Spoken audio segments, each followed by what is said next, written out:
Open mind, open heart.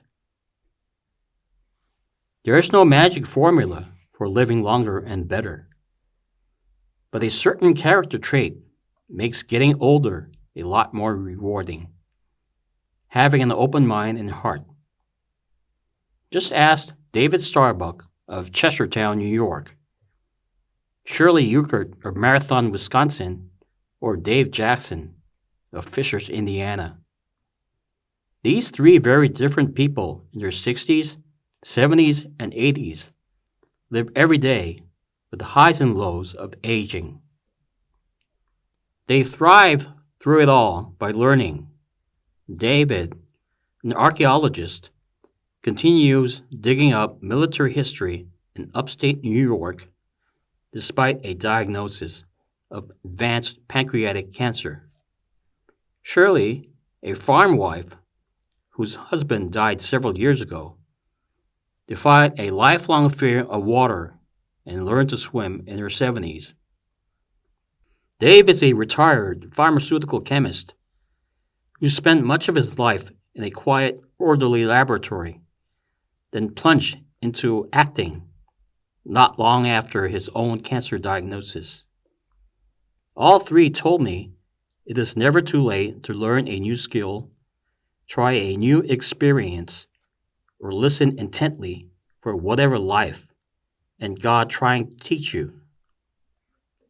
In fact, David, Shirley, and Dave describe their openness to whatever comes next as a cornerstone of their vitality.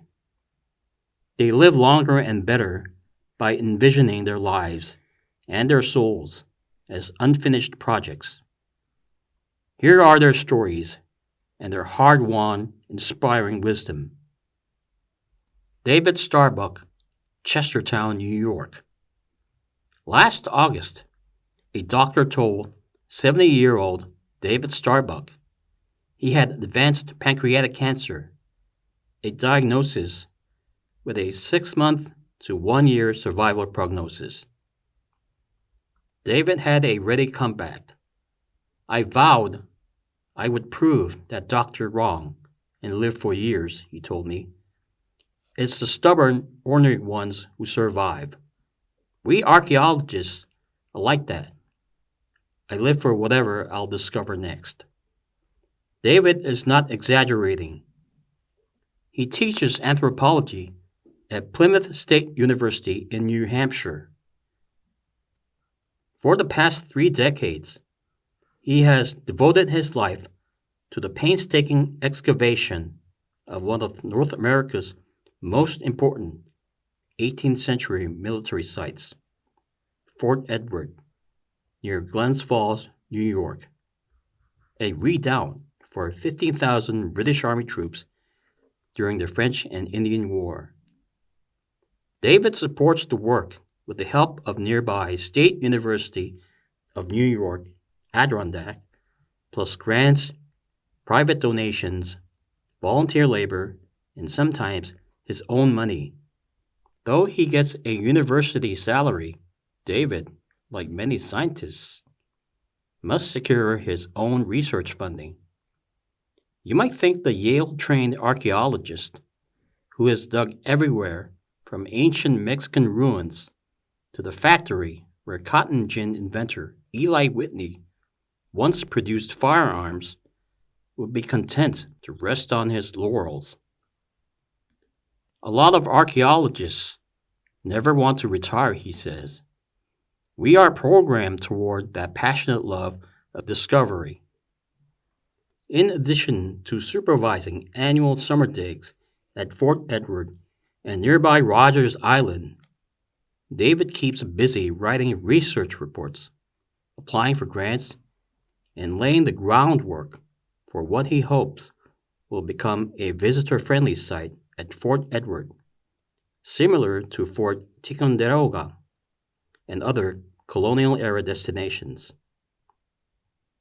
He does all this while commuting weekly to Plymouth State from his family farm in the Adirondack Mountains of New York.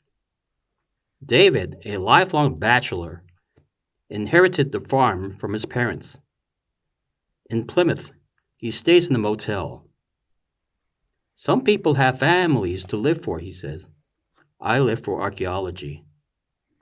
David has published almost 20 books and monographs and been writing up in newspapers and magazines. He loves the attention. He was a theater geek in high school. But attention is not what keeps him working and living through the challenges of cancer and aging. Archaeologists are storytellers, he says. A single small artifact, an officer's brass cuff link, say, can conjure an entire world from the past. It's no longer abstract history. You're connecting with someone from hundreds of years ago. Finding and sharing those moments keep David alive, physically and spiritually. The best sight, he says, is always the one you're about to find. Shirley Urquhart, Marathon, Wisconsin. The bet was one muffin. Shirley, then almost 70, was chatting with a bank teller. She told the teller her latest news. At long last, she was going to learn to swim. I was petrified of the water, Shirley says, and always had been. The teller, Sue Warner, tried to talk her out of it. I used to be a swim instructor, Sue said. When people reach your age, they can't learn to swim. Had Sue known Shirley better, she might have tried a different argument. I'm a determined person. Once I put my mind to something, Shirley says. I'll bet a muffin you can't, Sue said. Shirley was in the pool taking lessons that week. Shirley had grown up in Wausau, Wisconsin during the Great Depression. Her father hauled furniture for a store. Her mother stayed home. That was Shirley's plan too. She married her husband Eugene when she was 25 and moved to his 240-acre farm, where he grew oats, hay, and corn. Shirley and Eugene lived on the second floor of the farmhouse. His parents lived downstairs. Shirley raised 5 children there and learned from her mother-in-law how to bake, can, garden, and do everything to keep farm life going, she says.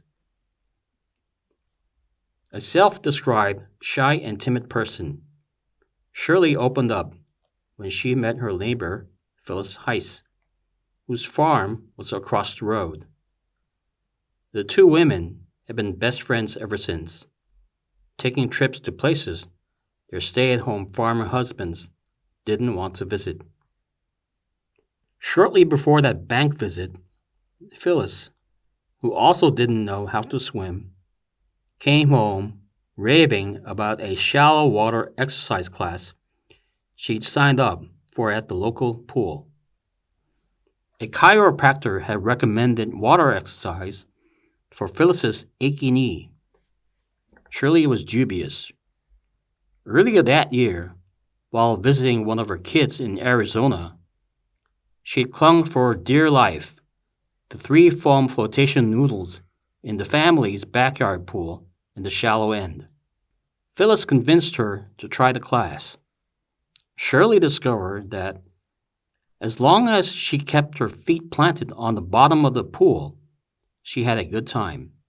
Still, it bothered her to watch other people her age nonchalantly swimming laps.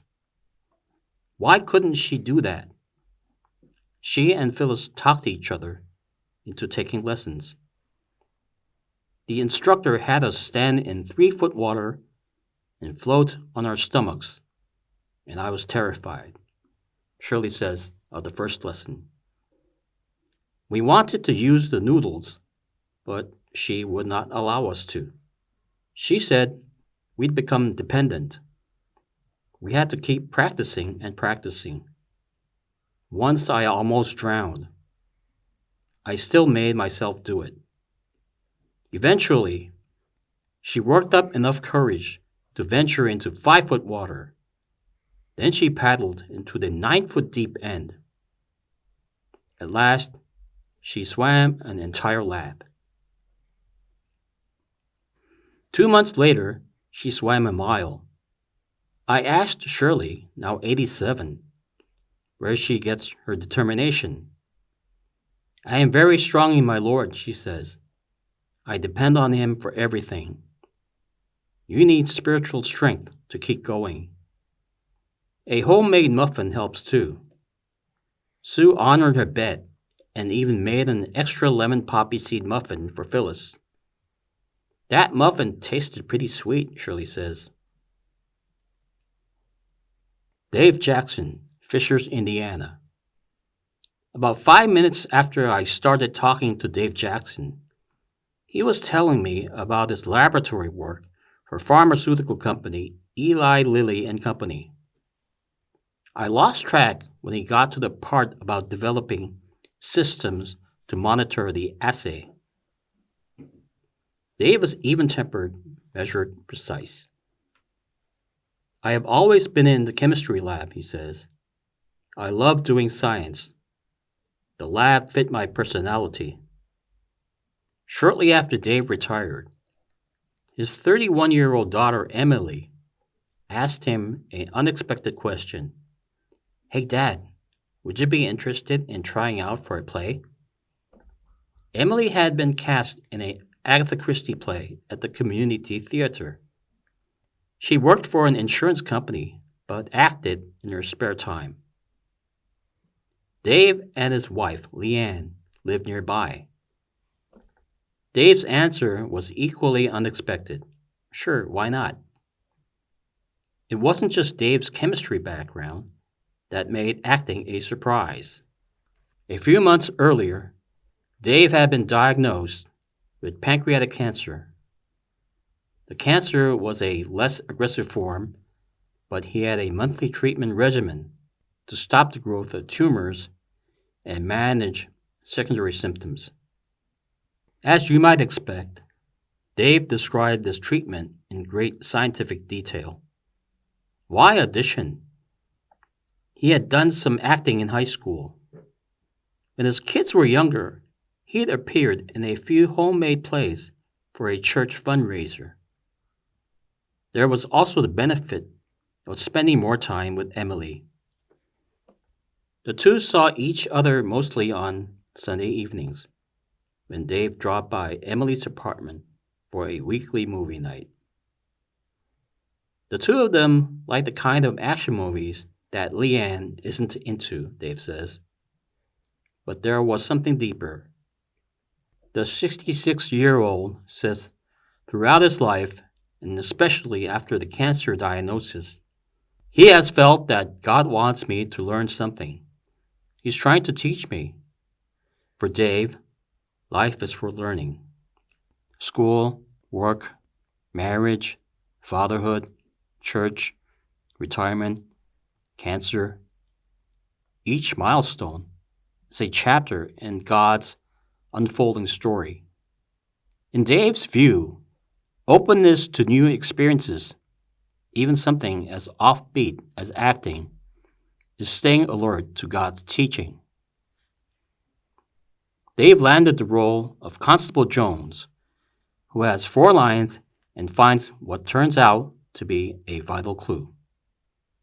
He and Emily rehearsed during the drive to and from the theater. Dave got to watch his daughter shine on stage.